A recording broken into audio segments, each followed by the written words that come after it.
everyone, and happy Sunday. I hope you are all doing well. And as we move into our week 7 together, this is just our video for the week ahead. A gentle reminder that we are always to do our participation activity. There have been some issues with students making sure that they get their participation activity done every week, and that's your attendance check. So just make sure that that's like one of the first things that you do when you log into our course for the week is that you get that participation activity done, just to ensure that you have that done. Okay, so this is kind of a fun week in the class. We are going to be focusing on management theory, so there's going to be a lot of heavy content. There's some long visual lessons to go through, lots of notes that you should be taking. Discussion posts, as well as just preparing and for a case study and preparing for your unit test next week. So I'm just going to go through the weekly breakdown, and I'll just kind of piecemeal take you through a couple of those expectations now. Okay. So with that being said, our very first part of the course today, this week I should say, is this lesson on classical management approaches. Really detailed lesson, really heavy content. I fully expect that you're taking notes on this content in your own space, wherever it is that you've been taking notes, because you're going to be applying it to a case study this week and then also in a couple of weeks, okay, as you're accumulating project for Unit 1. So I'm going to be looking for you tying direct connections to these theories and management approaches that you're learning to the decisions that you're making from that business perspective in the case study, okay? So that's your first step.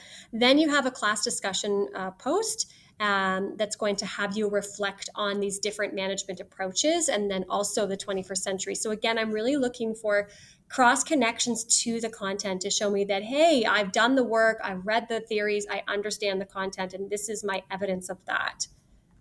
Okay. On Tuesday, you are going to be given a homework and reading activity. It's just a formative assessment inquiry task. It's going to help you solidify your knowledge on classical management approaches. And then when you're done, you just have to complete this reading as well as the homework.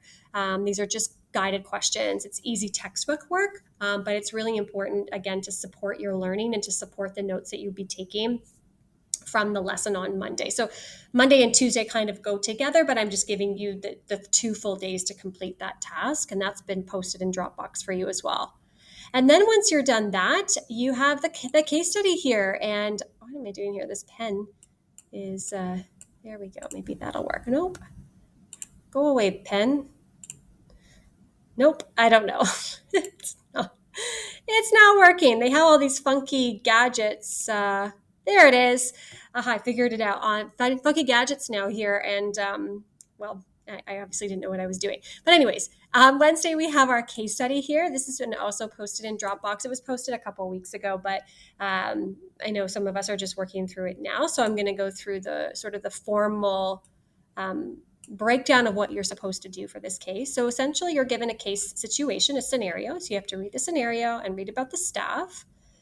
And this is the information that's going to help you make decisions for what you're going to be doing for your new venture. So you're a part-time owner of a new organic luxury skincare company in Montreal, and you have to make management decisions based on the operations of your new venture. Okay. So your task is really to ensure that you have what you need in order to get your facility running up efficiently as soon as possible. Okay. So what you're going to be doing is you're going to take all of the learning that we've done this week on the different management theories from the readings as well as from the lessons. So again, those detailed notes and that knowledge that you have on that, all of those different theories are really, really important. There were 13 different management theories from that content. So I want to see that you have really done your work in understanding that content so that you can apply it in what you think is the best situation and solution for this particular case. And then telling me in your work why you think these theories are the best for this particular case. Okay. So your job is to know these theories and then to select the best 3 theories that you feel apply to this business model and then justifying that through your written work. So explain to me why you selected these theories for your business and how you believe that they're going to be implemented and work to run this business as a whole based on the case. Okay. So again, this is the reading plus the lesson. This is where you're going to be showing me evidence that you are doing your work as an e-learning student and going through that content. So you have to generate a report. You'll include a title page as well as the report. And then in the report, you'll have the 3 different theories that you've chosen as your subtitles. So you're going to break down the 3 different theories that you've selected and why you believe they are the appropriate theories to apply to this particular case, and then how you're going to be implementing them. Okay. And then the guiding questions that's going to help you sort of generate your report. You're going to be identifying 3 theories that could help you manage your business. So the who, what, when. In your own words, state the main idea of each theory and then explain how that theory could be applied specifically to your business. Please use examples from the details given to you from the case, and also how you believe this particular case will benefit your success. So that's where I'm looking for that specificity. There's some, if you scroll down, you'll see some formatting for what I'm looking for, just to give you a better idea. These are extraordinarily short paragraphs because they're just examples. So I would expect that your paragraphs will be longer than a couple of sentences each for each theory. Okay, so that's generally the overall look at what this first case is. This is the building blocks and foundation for your final Unit 1 project, which is another case study. So how you do on this case will help you in the next case. Now, I want to also talk about marks for a second. I know 5th week reports just went out, so I've been bogged down with marking there. But this week, you're going to start getting back a lot of marks for things that you've been sort of waiting for. So as soon as you get a chunk of marks back through Dropbox and Brightspace, I'll also be sending you an updated mark book, so you'll get to see where things are really shifting, okay, at that point. The rest of the week are just work periods to clean up all of this, because again, there's a lot of heavy content, those management theories, the reading, obviously the guided questions, and then the case. That's a lot for 1 week. Everything is going to be due the following Monday, the 25th at 8 a.m. to wrap everything up for the week ahead. If you are interested in working ahead, week 8 has been posted as well.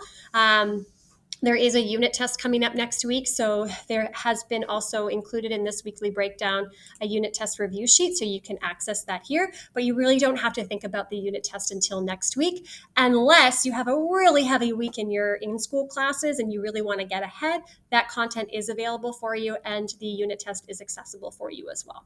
Okay? I know this is a lot. It's hard to manage it all. If you have any questions, just keep me posted. Send me an email.